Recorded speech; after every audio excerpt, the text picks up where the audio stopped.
How to add a clickable link on TikTok bio. Hi there, today we'll learn about how to add a clickable link into your TikTok bio on the account.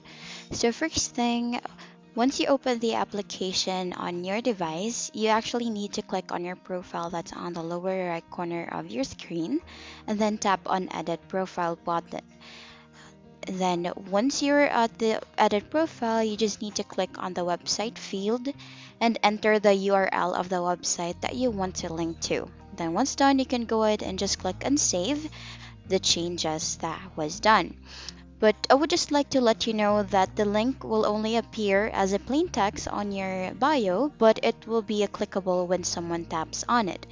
It is important as well to take note that not all users are able to add a clickable links to their TikTok bio, since this feature only is available to users who have over 1,000 followers or who are verified on TikTok. So if you will not be able to add a clickable link to your TikTok bio, you need to meet the requirements and you need to have over 1,000 followers to be able to add one. And that's it for today's video. Thank you so much for watching. Bye.